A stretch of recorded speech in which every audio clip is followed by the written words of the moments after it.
इस्लामाबाद में एहतजाज के बायस 3 रोज से बंद सड़कें खोल दी गई हैं। कारोबारी मराकज़ भी खुल चुके हैं। मुख्तलिफ मकामात पर लगे कंटेनर्स हटा दिए गए हैं। डी चौक इस्लामाबाद भी मुकम्मल तौर पर क्लियर है। रेंजर्स और पुलिस की नफरी ताहाल डी चौक में तैनात है। तो शहरी इक़्तिदार में जिंदगी अब मामूल पर आ चुकी है। ताज़ा तरीन सिचुएशन जानेंगे अपने नुमाइंदगान से। ब्यूरो चीफ इस्लामाबाद अदील वराइश ने हमें ज्वाइन किया है।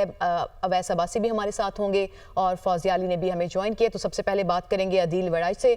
अदील, एक तो ये बताइएगा कि अभी राइट नाउ करंट सिचुएशन क्या है? क्या मामूल पर आ चुकी मुकम्मल तौर पर इस्लामाबाद में जिंदगी? सेकेंडली, मैं ये भी चाहूंगी कि आप जो गवर्नमेंट की स्ट्रेटजी थी खसूसी तौर पर वज़ीर दाखिला मोहसिन नकवी की, इस सिचुएशन को हैंडल करने के लिए उस पर कैसे कमेंट करेंगे?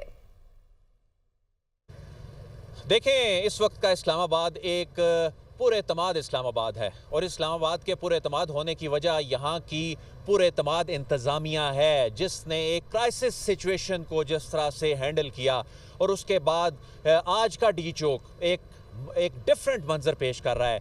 आज ये कंटेनर्स की दीवारें ज़रूर मौजूद हैं, लेकिन आज वो ख़तरा मौजूद नहीं है जिसके लिए ये कंटेनर्स जो हैं वो लगाए गए थे। आज रेंजर्स की भारी नफरी जो है, अगरचे पहले जैसी ना सही, लेकिन सिक्योरिटी प्रोटोकॉल के तहत ज़रूर मौजूद है। लेकिन आज उस रेंजर्स पर पथराव, लाठीचार्ज वो नहीं हो रहा और आज यहाँ शेलिंग नहीं हो रही। उसकी रीज़न ही ये है, जो कि आपने सवाल भी पूछा, कि वज़ीर दाखिला मोहसिन नकवी, जिन्होंने चंद घंटों में बाजी पलटी, और ये वो मुकाम था जहाँ से मैं अभी मुखातिब हूँ, ये वो मुकाम था जहाँ से उनकी 3 प्रेस कॉन्फ्रेंसेस हुई। अब ये 3 प्रेस कॉन्फ्रेंसेस अगर आप देखें, इनको रिलेट करें, तो उनके अंदर जो जिस अंदाज में उन्होंने सूरत हाल को टैकल किया, क्योंकि ये मामला सिर्फ इंतज़ामी नहीं था, ये मामला सिर्फ पॉलिटिकल नहीं था, ये ऑप्टिक्स की गेम थी, ये ऑप्टिक्स का भी मामला था। इसमें कोई ऐसा इकदाम जिसमें कोई ऐसी गलत शॉट खेल दी जाती जिसमें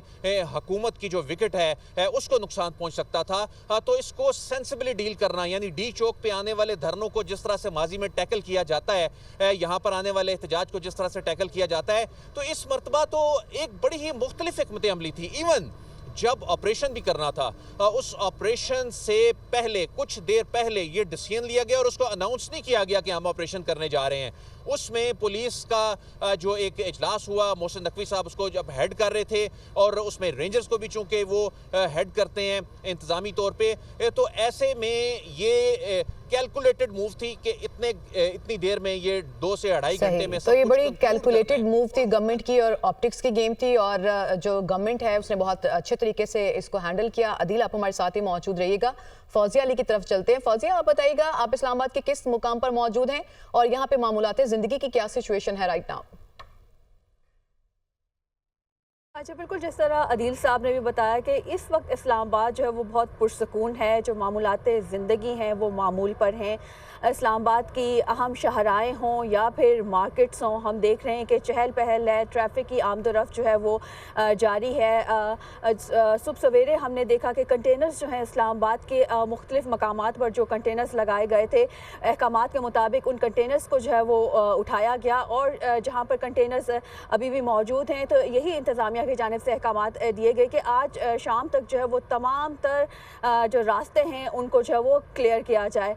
तमाम छोटी बड़ी मार्केट्स जो हैं वो हम देख रहे हैं कि वो मामूल के मुताबिक लोग जो है वो शॉपिंग कर रहे हैं। इसके अलावा जो पेट्रोल पंप्स हैं वो भी खुले हुए दिखाई देते हैं। तालीमी इदारे हमने देखा कि छुट्टियां कर दी गई थी और बच्चों की जो तालीम है उनका बहुत हर्ज हो रहा था, तो अब जो है वो मामूल के मुताबिक जो है वो स्कूल भी खुल रहे हैं। तमाम दाखिली और खारजी रास्ते इस वक्त जो है इस्लामाबाद के क्लियर हैं, और जो गुज़श्ता दिनों हमने देखा कि लोग काफ़ी ज़्यादा परेशान दिखाई देते थे, क्योंकि उनकी मामूलाते ज़िंदगी बहुत बुरी तरह मुतासिर हो रहे थे। ख़ास तौर पर जो रास्ते ब्लॉक थे और जो लोग एक जगह से दूसरी जगह जाने की कोशिश कर रहे थे। बहुत सारी इमरजेंसीज थी, हॉस्पिटल जाने के लिए लोग जो काफ़ी ज़्यादा परेशान हमें दिखाई दिए पिछले 3 दिनों में। लेकिन अब सूरत हाल बिल्कुल यकसर जो है वो मुख्तलिफ है और हर तरफ जो है वो पुरसकून माहौल है, और आगे यही अहकामात भी दिए जा रहे हैं कि अगर कहीं पर कोई कंटेनर्स अगर सड़क के किनारे मौजूद भी हैं तो उनको भी वो उठाया जाए।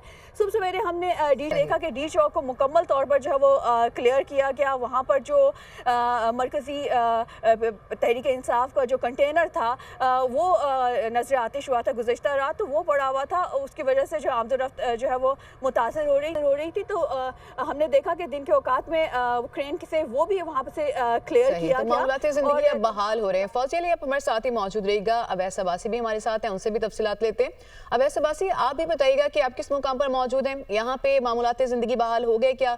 सेकेंडली, जैसे कि अदील ने कहा कि ये ऑप्टिक्स की भी गेम थी, आप समझते हैं कि गवर्नमेंट की खास तौर पे जो वज़ीर दाखिला है उनकी स्ट्रेटजी ऐसी थी कि ऑप्टिक्स को भी उन्होंने अपनी तरफ रखा और विन विन सिचुएशन रही उनके लिए? जी बिल्कुल, देखिए इस वक्त हम मौजूद हैं फैज़ाबाद के मकाम के ऊपर जो रावलपिंडी इस्लामाबाद के मिड में वाक़ है। यहाँ पर जो है बस अड्डे जो है मामूल के मुताबिक इन्होंने काम करना शुरू कर दिया है। ऐसा लग रहा है कि ज़िंदगी यहाँ पर वापस आ गई है। गुज़श्ते 4 रोज़ से जो इन बस अड्डों को कनाते लगाकर बंद किए गए थे, इसके साथ साथ मुख्तलिफ पेट्रोल पम्प्स और मार्केट्स भी जो थी वो मुकम्मल तौर पर बंद की थी। ताहम जो है आज जो है अलग सुबह से ही यहाँ पर वफाकी दारुल-हुकूमत इस्लामाबाद और रावलपिंडी की रौनकें जो है दोबारा से ज़िंदगी नॉर्मलाइज होना शुरू हो गई है। अभी बस अड्डों के ऊपर जो हम देख रहे हैं लोगों का रश भी लगा है। जैसे नॉर्मल डेज़ में ट्रैफिक होती थी उस दिन लोग आ रहे हैं, जा रहे हैं, बसें अपने रूट्स की तरफ जा रही हैं और आ रही हैं। तब जो गुज़श्ता रात को जो है मार्केट्स वगैरह भी बंद कर दी गई थी, पेट्रोल पंप्स वगैरह भी बंद कर दिए थे, लेकिन वो आज अलग सुबह से ही जो है वो ज़िंदगी तरह वापस आ गई। और एक चीज़ जो देखने में आई है कि रात को जैसे ही ऑपरेशन ख़त्म हुआ उसके बाद से फ़ौरन से कंटेनर्स हटाने का काम जो है वो शुरू कर दिए, क्योंकि पूरे इस्लामाबाद को मुख्तलिफ मकामात से बंद किया गया था कंटेनर्स लगा के। ताहम हम रात गई जो है इंतज़ामिया की जानिब से जो है वो उन कंटेनर्स हटाना शुरू कर दी गई और सुबह होते ही जो है तमाम दर रूट्स जो थे इस्लामाबाद को जाने वाले थे रावलपिंडी से वो भी क्लियर कर दिए गए। और इसके साथ साथ इंटरसिटी जो रूट्स थे जहाँ पे कंटेनर्स लगाकर जिन शहरों को बंद किया गया था उनको भी खोल दिया गया, जिसके बायस जो है शहरी अब काफ़ी पुरसकून महसूस करें। यहाँ पर हमारी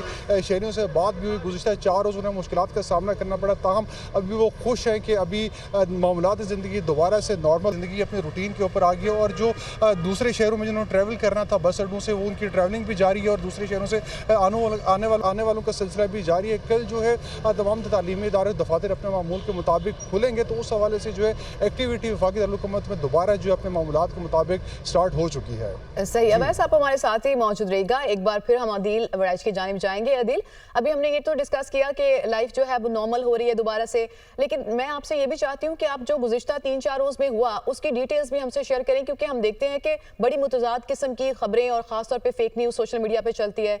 आई वॉन्ट यू कि आप ज़रा होता क्या रहा, किस तरह से गवर्नमेंट ने टैकल किया, क्या मुजाहिरीन की जानिब से हुआ, उसकी भी डिटेल्स अगर आप शेयर कर सकें।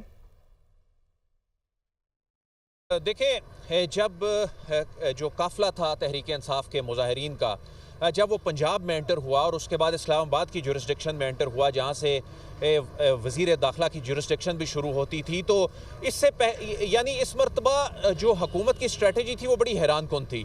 मुजाहिरीन आगे बढ़ते चले आ रहे थे, अगरचे रुकावटें थीं, कंटेनर्स थे, लेकिन उस तरह से रेजिस्टेंस जो हम देखते हैं कि यहाँ पहुँचने से पहले ही कोई ऐसा तसादुम जिसमें कोई खुदा नखास्ता कोई ऐसा नुकसान हो जाए, लेकिन इवन मुजाहिरीन डी चौक तक भी पहुँचे। और हम यहाँ पर जना एवेन्यू पे मौजूद रिपोर्ट कर रहे थे अपनी रिपोर्टिंग टीम के साथ, तो हमने देखा कि वो अगरचे शेलिंग हुई उनको रोकने के लिए, लेकिन कोई ऐसा तशद्दुद नहीं किया गया था जिस पे हमारे यहाँ मौजूद होते हुए मुजाहिरीन यहाँ डी चौक तक पहुँचे।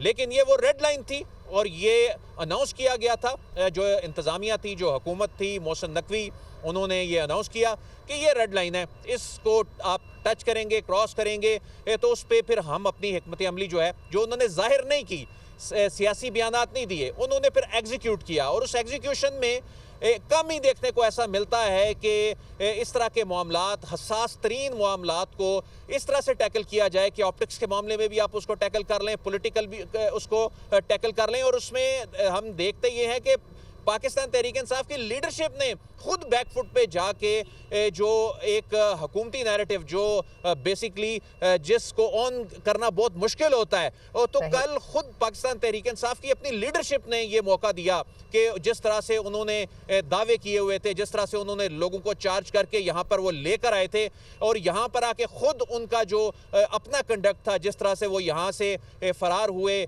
और उसकी अभी तक कोई ऐसी बड़ी कोई जस्टिफिकेशन जो है वो नहीं आ सकी। और उसके बाद अब फिर सोशल मीडिया पे एक प्रोपेगेंडा और जो चीजें चल रही हैं, सही इस क्राइसिस को हैंडल करना और इस जबरदस्त तरीके से हैंडल करना, इसका क्रेडिट यकीनन गवर्नमेंट को जाता है और वफाकी वज़ीर दाखिला मोहसिन नकवी को भी। अदील वड़ैच, आपने हमसे तमाम तर तफसील शेयर की, आपका शुक्रिया। वैसा बासी, आपने भी हमें आगाह किया और फौजिया अली, आपने भी डिटेल फ्राहम की, आप सबका बहुत शुक्रिया।